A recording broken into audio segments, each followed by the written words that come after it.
নবী করিম সাল্লাল্লাহু আলাইহি ওয়াসাল্লামের বংশের একজন ব্যক্তি।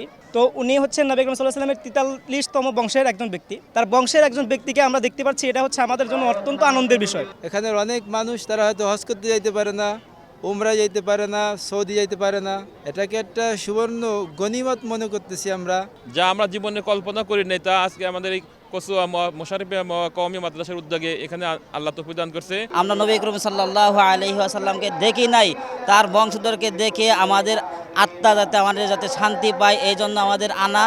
আমাদের মাঝে আমাদের সামনে বসে আছেন বরকতময় পবিত্র সাল্লামের 43তম বংশধর আওলাদে রাসূল সাইয়েদ শায়েখ নাসির। মাদ্রাসাটা বোর্ডের মধ্যে রেজাল্ট ভালো, এখানকার পরিবেশটা ভালো। আপনারা অনেক সময় এখানে যারা পুলিশ প্রশাসন এসেছেন, সাংবাদিক ভাইয়েরা এসেছেন, তাদেরকে আমি অনুরোধ نتكلم لا يكفي عن ما في قلوبنا وقلوبكم من المحبة.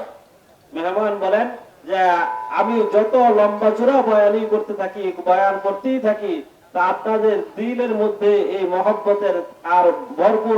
الحمدلله الذي جعل من سنة شكره المزيد لئن شكرتم لأزيدنكم فنقول بولن الحمد لله الحمد لله.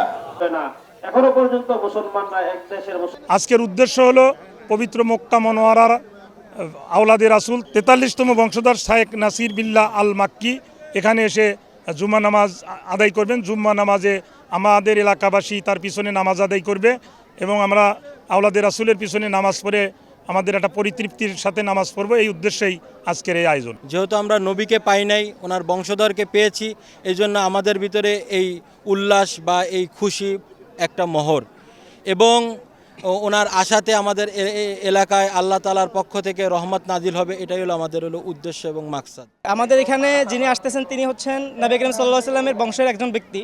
তার নাম হচ্ছে শায়েখ নাসির বিল্লাহ। তো উনি হচ্ছেন নবী করিম সাল্লাল্লাহু আলাইহি ওয়াসাল্লামের 43তম বংশের একজন ব্যক্তি। অন্ততপক্ষে আমরা এই বিষয়টা খুশি যে তার বংশের একজন ব্যক্তিকে আমরা দেখতে পাচ্ছি, এটা হচ্ছে আমাদের জন্য অত্যন্ত আনন্দের বিষয়।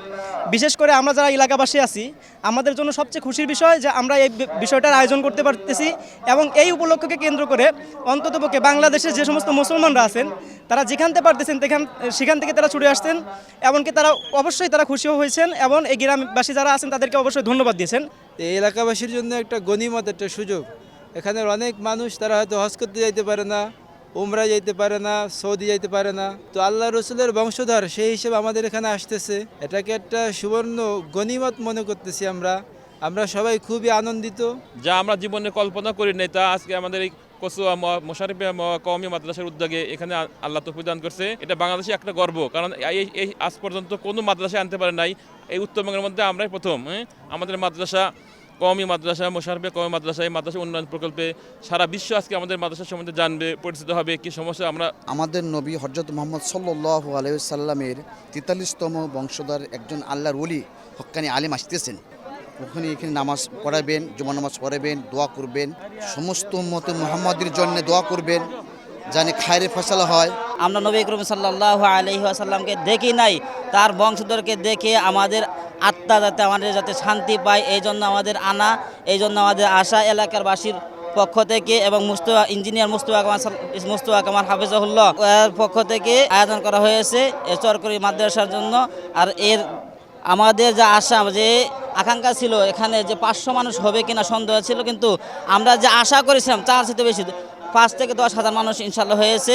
এই জন্য আমরা তার আগমনে আমরা গর্বিত এবং আমরা খুশি এবং আনন্দ নিয়ে তার পাশে আমরা জুমার নামাজ পড়বো, এবং জুমার পূর্বে সেদিন বয়ান করবেন, জুমার নামাজ পড়বেন। তো আমরা দেখার জন্য সবাই আসছি। শায়েখ মক্কার ইমাম শায়েখ নাসির বিল্লাহ আল মাক্কি, তো সে আসবে।